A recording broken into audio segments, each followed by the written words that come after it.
Well, happy Saturday to you all. Take two. Tried to do this earlier, and when I went back to edit the video, where I don't really edit, just look at it, it was messed up and it cut off abruptly. I don't know what happened. But welcome to the Bearded Welshman's channel. Thank you to the new subscribers. As always, if you like the video, give me a thumbs up. If you're not subscribed, please subscribe. Let me take a sip of my coffee. Ooh, hot. Black, of course. Hey, listen, it's been snowing pretty good here since about 11 a.m. this morning. And it's 4:15 now. It's still coming down at a pretty heavy clip. We probably got about 4 inches. It's beautiful.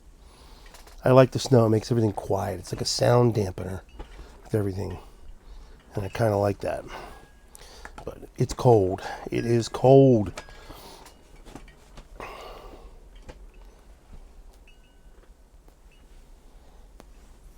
want to mention something to you. I look at my analytics. YouTube, for me, is something, when I first started doing it, I enjoyed. Now I look at the analytics to see who my crowd is, watch time and all that, keep track of things. So I can try to bring the best stuff around and try to, keep everybody happy. And I noticed that on one of the things it said 52% of the viewers for the last 28 days are unsubscribed. If that's you, please subscribe. I'd appreciate it. We're close to 2,000. And that's what I want to hit. That's my next goal, is to hit 2,000. Like I said, 4 years ago, when I started YouTube, it's just a fun little hobby to do. Now I enjoy doing it. I want to try to put more videos up more often. Some days I don't, because I'm just tired. Come home from work and I'm tired. And not much I can do. And it gets dark, and I don't like to be out here trying to get the lighting and everything. It's just, it's not a big fan. Where I used to do it, where I used to live, I had a garage and I could sit there and get the lighting going pretty good. I had a nice little heat source and stuff. So it gets cold out here on this porch. It's only like 30 degrees out right now. So this morning, when I tried to make the first video, it was about 27 degrees or something like that. So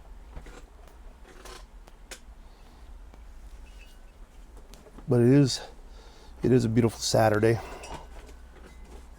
and I enjoy the weekends very much.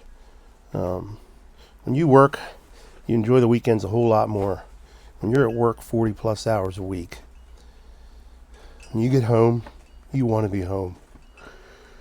You want to do things around the house that need to get done. You want to enjoy life and do the things you want to do. And you don't want to have to be beholden to anybody but your own time. And then make the most of what you have when you're home, because Monday rolls up fast, and then you're working another 40 plus hours for somebody else. And hopefully you get paid well to do it.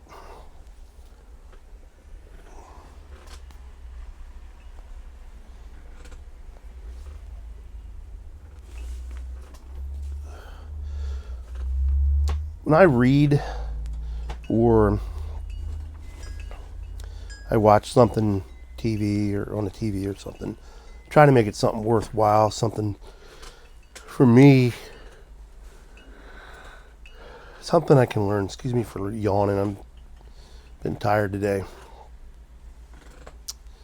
Been having some muscle spasms and soreness and stuff, and I don't know what's going on with that. Keeps me up sometimes. Some nights it wakes me up.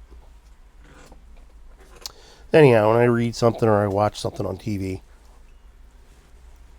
I try to read or watch something that's going to stimulate my brain, and I'm going to learn something, and it's worth me taking the time to sit down and focus my attention on a book or something on the television. And read a really good book I got over Christmas.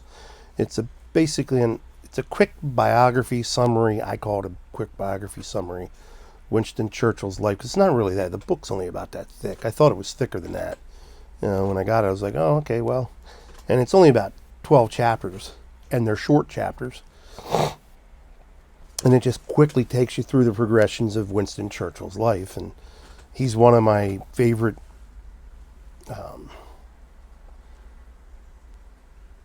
historical people, I guess you could say, to read about and watch movies about or watch a documentary about. I just think he was a brilliant man. He was a great leader of his time. And just interesting life the man had. And just a good book, but it takes you through and shows you how a person develops over the decades. Because that's what they basically did. They went decades. Young boy, where he was born and everything. Little historical background on that. His dad was a duke, I think, of Marlborough. And then progressed up through till his death in the book. It was pretty good. And when he died,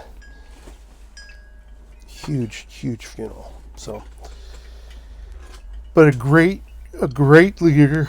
Excuse me. Whew, great man.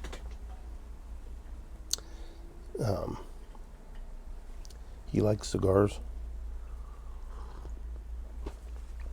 He liked them so much they named a style after him, the Churchill. So,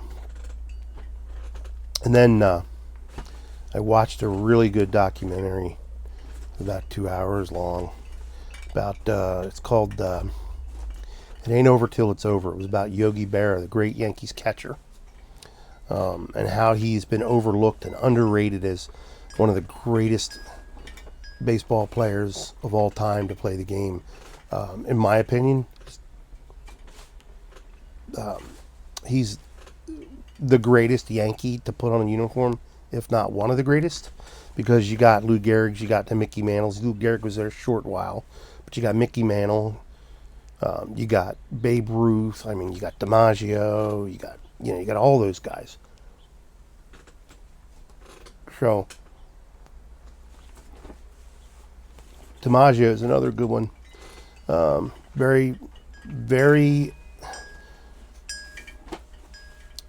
Very humble guy. Joe DiMaggio, when he played, I read a good book on him years ago. You ever watch baseball and you watch these guys making diving catches? Joe DiMaggio was so good, he never had to dive for a catch. He was always able to get underneath the ball. That's a fact. Look it up. That's how good he was. You see baseball and these guys dive and making these spectacular catches. DiMaggio never had to do that. He was that good. But anyhow, back to Yogi Bear, and talked about his ability to lead a team.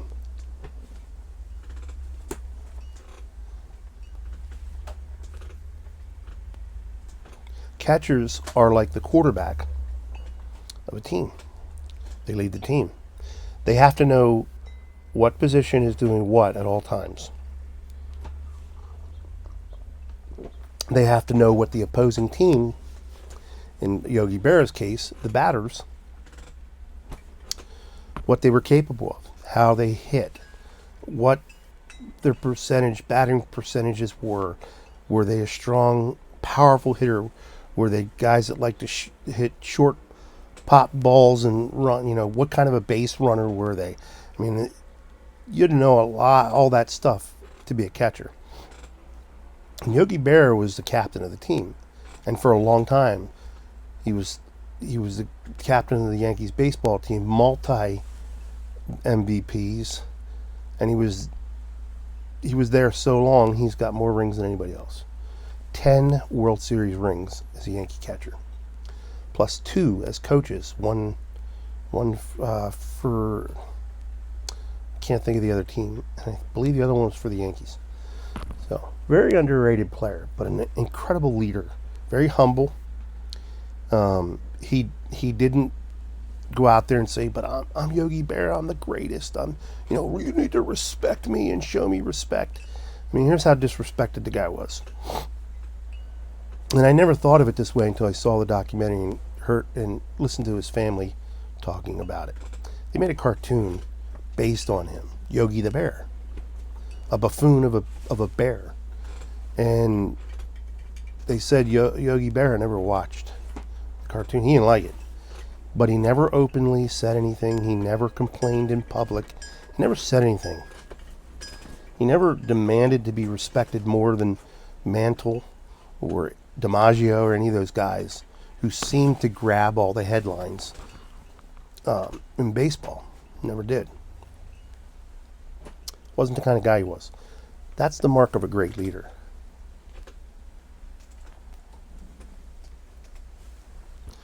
Humble. Not a good-looking guy by any standards compared to DiMaggio and Mantle and all those guys. But, he was a good-looking guy, but not a good-looking. He was just average-looking guy, and he was short. He wasn't tall. For some reason, society has this view of what a good-looking guy is. Tall, handsome-looking face, sculpted body, and Yogi Bear was none of that. He was also a World War II veteran. He refused a Purple Heart after he got injured. He didn't want it. And he was on Normandy. So, the day they landed. Think about that. But a great leader. A great leader. I was thinking about that after I saw that. What makes a great leader?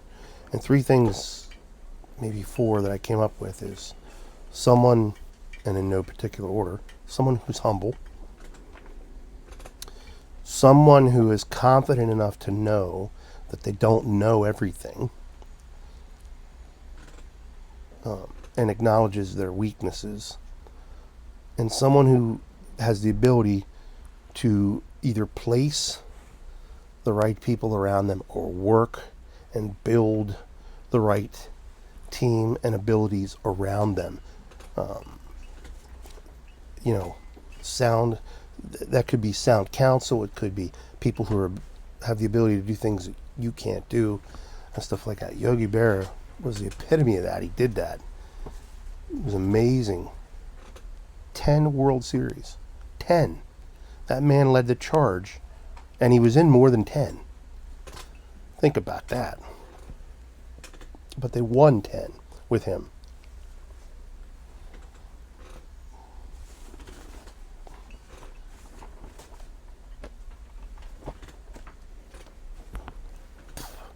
The mark of a true leader. A true leader, good leader, great leader is also someone who's very observant, good listener. Doesn't just listen, but listens. Brings it to the heart.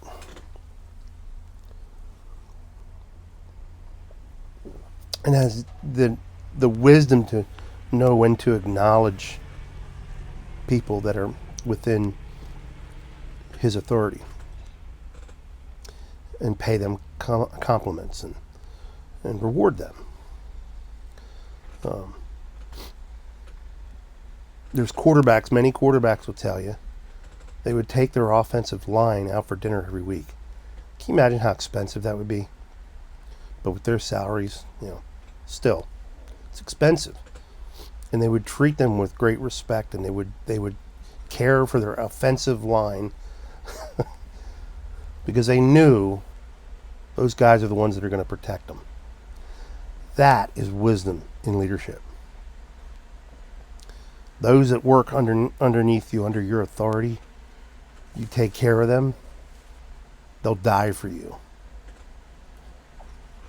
Patton showed that. George Washington showed that. MacArthur was one of those people. People were willing to die. I think of a local guy that they made a mini-series out of, Band of Brothers, Dick Winters, Major Winters. In the beginning, his men weren't too sure about him because he was supposedly a person who he didn't drink, he didn't cohort with loose women, he didn't do a lot of the things. He understood his role as an officer and the example he should be putting out.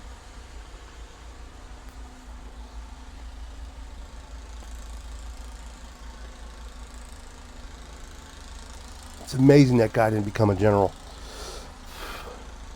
and didn't make it to at least colonel.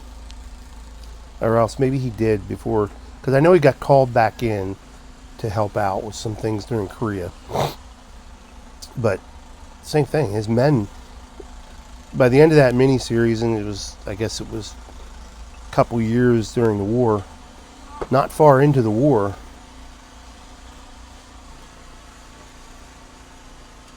they were willing to die for him. Do anything for that man, because he was willing to do whatever he had to do to protect his men and get them what they needed. With that said, I'm going to have to end this video short because my neighbor is starting to use his snowblower, even though we got snow coming down at a pretty good clip. I don't get it. I wait until it's done, and then I do. Leave you with this. A great leader starts out as an excellent follower. If you're looking to lead, be an excellent follower. My dad always said that. Always stay humble and remember where you came from too, because that'll keep you from getting such a big head and then thinking everybody else is below you. And you know what? You're no better than anybody else. I'm no better than anybody else. President of the United States, the Pope, anybody of importance is nobody's better than anybody else. We all put our pants on one leg at a time. Anyhow, y'all have a good week. See you soon. Happy Saturday. I'm going to watch the snowfall.